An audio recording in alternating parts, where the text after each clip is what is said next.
Kemuliaan bagi Allah, kita jumpa kembali pemirsa yang saya kasihi. Kalau pada hari ini bersama dengan saya dalam acara Suara Kasih akan menemani saudara.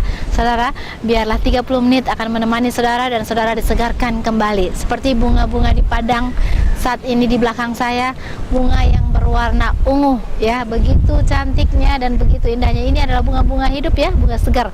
Coba kita lihat sebentar dulu. Nanti kita di close up satu bunga.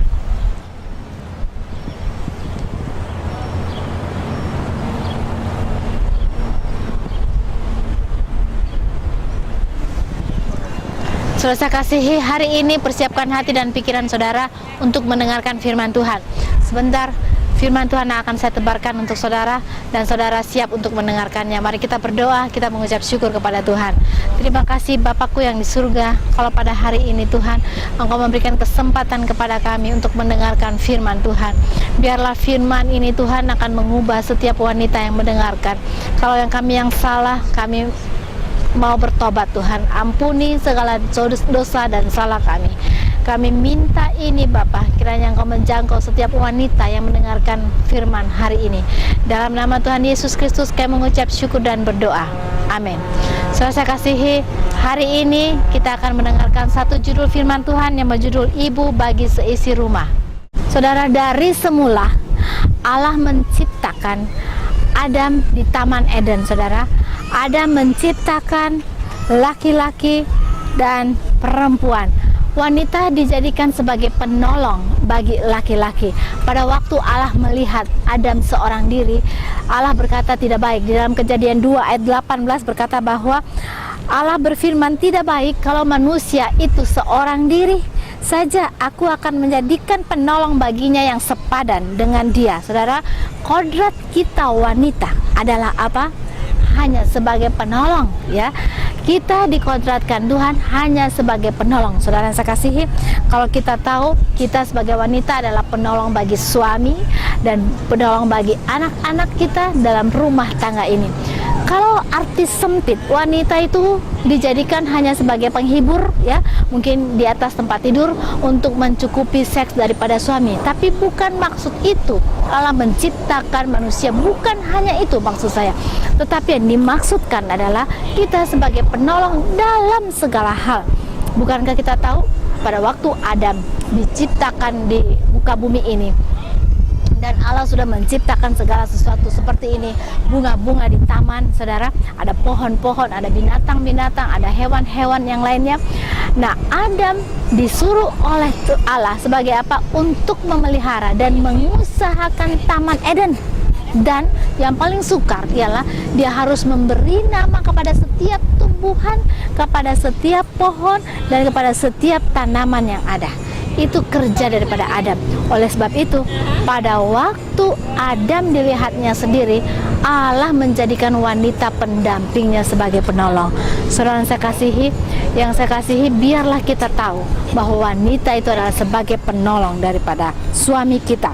Nah, kalau suami kita begitu penat, dia pulang dari kantor, ya begitu banyak masalah. Ada banyak pria-pria pada waktu dia punya banyak masalah, dia tidak datang menceritakan kepada istrinya di rumah. Kenapa? Karena istrinya tidak bisa mengimbangi apa yang menjadi kesulitan daripada suaminya.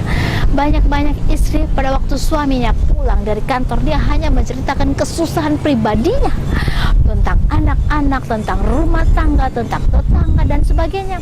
Bukan justru kita mendengarkan sang suami, menghibur sang suami, memberikan kekuatan kepada sang suami. Tidak, ini istri yang tidak bijak ya. Oleh sebab itu tidak salah kalau pria pulang kantor udah capek, dia tidak pulang ke rumah tapi singgah di tempat-tempat yang lain.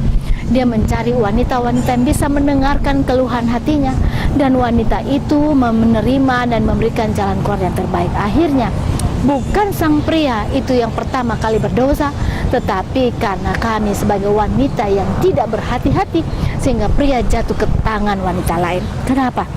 Karena kita seorang wanita yang salah.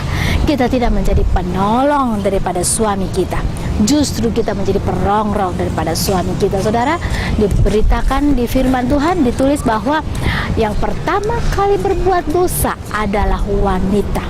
Dam, dam, dia panggil, si Hawa memanggil kepada Adam.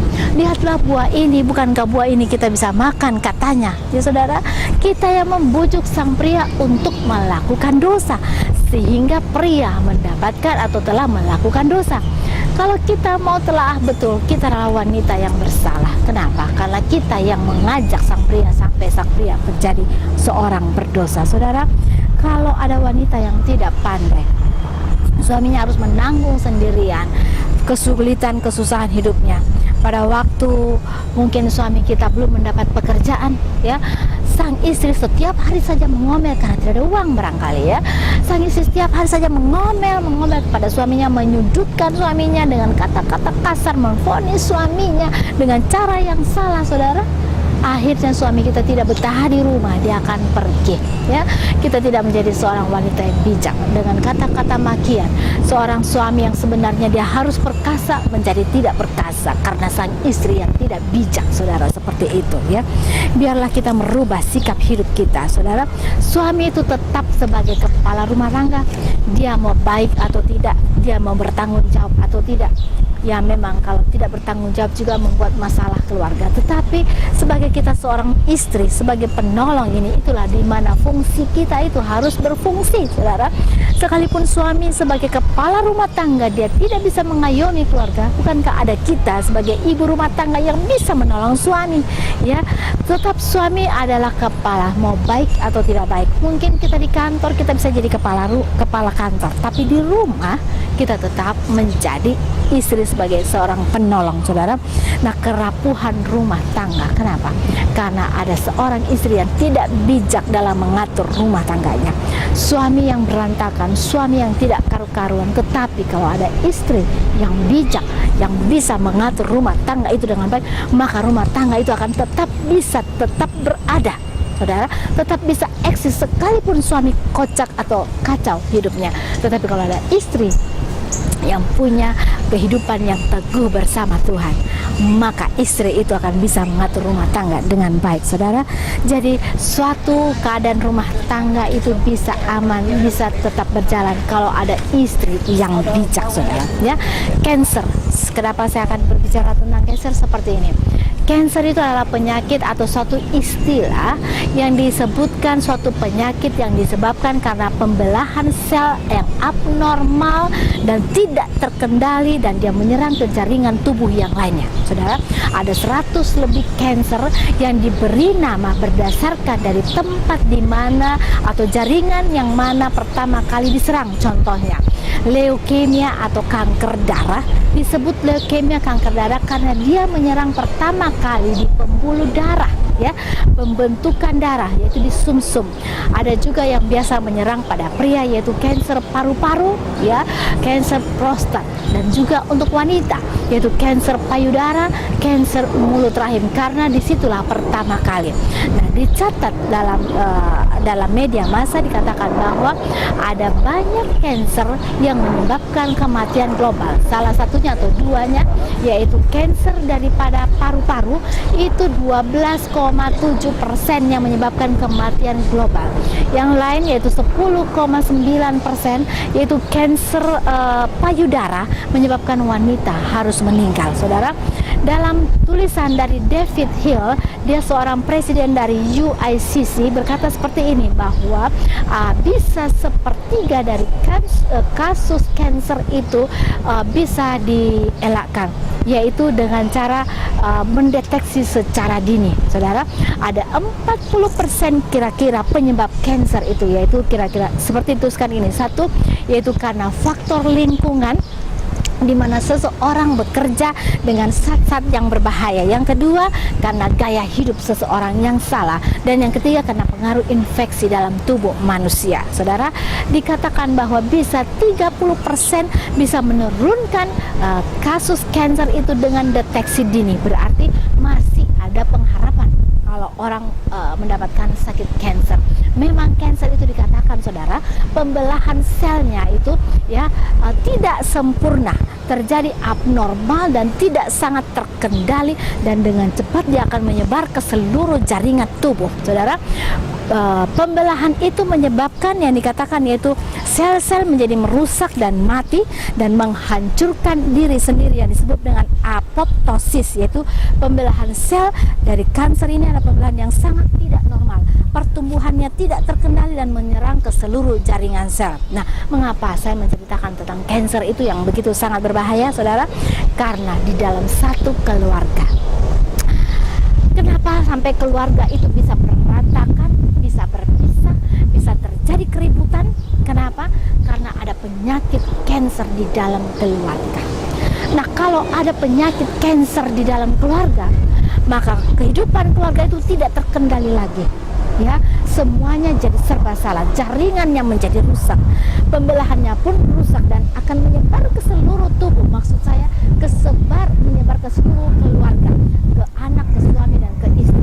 Ya, pembelahannya tidak terkendali dan tidak normal. Saudara, kalau ada wanita yang mengandung kanker seperti itu dan berada di dalam satu keluarga, maka keluarga itu tidak akan terselamatkan, tapi keluarga ini akan hancur dan tidak terkendali dan akan menjadi keluarga yang berantakan. Nah, hari ini maksud saya berkata seperti itu. Kalau ada seorang wanita yang bijak, sekalipun dia punya masalah di dalam keluarga, tetapi wanita ini dapat bertahan, dia dapat memulihkan kembali, dia mendeteksi secara dini, maka kerapuhan rumah tangga dapat diabaikan, saudara. Hari ini saya berbicara tentang itu, saudara. Biarlah kita dibukakan oleh firman Tuhan. Kalau kita menjadi seorang wanita sesuai dengan judul saya, ibu dari sebuah keluarga, saudara, ibu dari seisi rumah. Kalau ada seorang ibu yang tahu melihat keadaan ini, dia tidak terus membelah dan merusak jaringan yang lain, tetapi dia datang kepada Tuhan, saudara. Mungkin suami kita, suami yang tidak bisa diandalkan, dia punya banyak masalah, dia sangat menjengkelkan kita, dia sangat tidak bertanggung jawab dalam keluarga. Oke, tapi bagaimanakah kita sebagai seorang wanita bersikap di dalam keluarga kita sehingga tidak terjadi kerapuhan di dalam keluarga kita? Bagaimana kita harus bersikap dalam keadaan sedemikian rupa sehingga keluarga kita tidak hancur berantakan? Tergantung saudara sebagai seorang wanita. Nah, disinilah kunci kita sebagai wanita. Apa yang harus kita lakukan dalam keadaan seperti itu? Kita menyelamatkan keluarga kita, saudara. Kalau di Amsal 31 ayat 10 sampai 3 ada pujian bagi istri yang cakep. Mari kita belajar sama-sama. Di ayat 10 berkata seperti ini. Istri yang cakap, siapakah akan mendapatkannya? Ia lebih berharga daripada permata. Saudara, kalau kita menjadi istri yang cakap, kita jauh lebih berharga daripada permata kita, ya. Permata itu diletakkan di tempat-tempat yang kelihatan, tidak ada artinya kalau kita jadi istri yang tidak cakap. Sekalipun kita bergantungkan bergram-gram atau berkilo-kilogram permata yang indah, tapi kita tidak bisa menjadi permata kalau kita tidak cakap, saudara. Ayat yang 11, hati suaminya percaya kepadanya, suaminya tidak akan kekurangan keuntungan, saudara. Suami kita akan melihat kepada istri yang dapat dipercaya. Ada banyak istri yang tidak dapat dipercaya, oleh sebab itu suaminya lari ke tempat lain, suaminya menjadi seorang yang nakal. Kenapa? Karena istrinya tidak bisa dipercaya. Kalau kita menjadi seorang istri yang dipercaya, maka suami kita tidak akan kekurangan keuntungan, dia pasti sangat mencintai kita. Ya, kita coba periksa hidup kita. Kadang-kadang gara-gara kita lah sampai membuat suami kita jauh daripada kita. Asal mulanya siapa? Kita. Bukankah Adam dan Hawa, siapa yang pertama kali berbuat dosa? Bukankah Hawa yang pertama kali berbuat dosa? Hawa yang memanggil Adam, Dam, coba Dam makan ini, buah ini. Kita yang merasa suami kita sampai suami kita berbuat dosa. Kalau kita jujur, itu pasti kita alami, saudara, ya. Nah, ayat yang ke-12, ia berbuat baik kepada suaminya dan tidak berbuat jahat sepanjang umurnya. Apapun yang suami kita lakukan, kita menjadi seorang yang tulus,